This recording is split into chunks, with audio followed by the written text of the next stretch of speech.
my name is Hannah Kukik. My student ID number is 2402405. This is my PDP vlog submission 2, where I'll be demonstrating how I have been improving and developing my weaknesses shown in vlog 1, which were in the styles of ballet, jazz and contemporary Horton, as well as showing how I've been keeping up with Healthy Dancer and making sure that my nutrition and well-being is met. My main point of weakness in ballet is turnout. I decided to conduct research and found that the rotation for turnout comes from the external rotation of the hips. This helped me as I always thought that the rotation for turnout came from the ankles. In this exercise, I am using the TheraBand for resistance and making sure that I'm focusing on the rotation of my hips rather than my ankles. Doing this targets my flexor hip muscles and increases the range of motion, therefore increasing my turnout. This plie exercise used with a TheraBand focuses on turnout, making sure that the tops of my legs are rotated to the maximum, ensuring my knees are over my feet. Actually arched, meaning that my hips sit back, and I'm trying to correct this by making sure that my pelvis is tucked in and my spine is neutral. To combat this, I'm doing a Pilates style exercise where I try to make sure that my belly button feels as if it's pressed into my spine and make sure that my spine is imprinted into the floor, making sure there is no gap between the floor and my spine. This helps my postural alignment as it targets and activates my core muscles, increasing them, impacting my training positively as core muscles are always engaged. Weakness in ballet is balances, specifically in rotary. To help improve these, I've been focusing on strengthening my legs. Here's a calf raiser exercise which helps to strengthen the calves, which are vital in balances. Next, I'm doing a releve, snatches into 5th position, making sure that my feet are crossed tightly.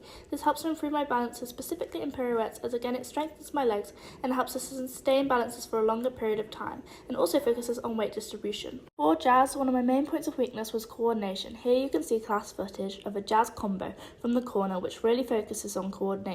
I found that there's no real exercise that can improve this skill, but that of practice and repetition. Therefore, I've been making sure that after class, or once my day has finished, I go over the exercise using coordination and perform them full out. Here you can see a video of me practicing the same combination in my own time. Going over the coordination combo also helps me to clarify my movements as well as performance quality. This can be anywhere between where the eye line is and what dynamic my arms are using, etc. I feel as this really helps me work and activate my memory and muscle memory, which in turn helps my overall retention of choreography as well as the coordination skill, which was one of my main points of weakness within jazz. My next area of weakness for jazz is my flexibility. I've been combating this through an intense stretch combo where I use static stretches and a block to further expand my range of motion. You can see that these stretches are primarily in lunges. Here you can already see the improvement of my flexibility within my splits from vlog 1 to this vlog.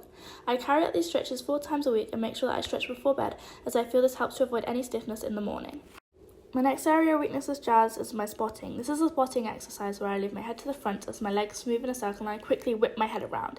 This combats my weakness in spotting. This next exercise helps to improve pirouette technique. I go into a deep forward position and into releve, making sure that I keep balanced and pulled up in my sporting leg, helping with weight transfer, ensuring that my weight is 80% forward and 20% back. Weakness in Horton is my resistance. To help improve this skill, I'm doing a glissade exercise where I do 8 glissades right and left, then 4, then 2, and then single glissades for 8. This helps to combat resistance as it really focuses on floor pressure and resistance of my feet. As well as focusing on resistance in my feet, I wanted to focus on my wrist resistance in my lateral T's, making sure that I pull up through my arms and my legs, making sure there is resistance either way, helping me keep balanced. My next weakness in contemporary Horton is my dynamics in lateral swings.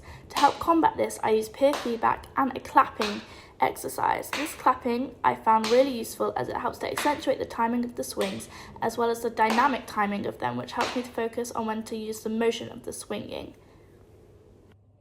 Lastly, I am focusing on developing my core strength in my abdominals. Here you can see me doing another Pilates-based exercise where my back is imprinted in the floor, leaving no gap, and I lift one leg up at a time to 90 degrees. This helps target my abdominal muscles, making sure they are activated so that I can engage them whilst dancing. Next, I'm doing a conditioning exercise which helps target and strengthen my abs, used in dance always.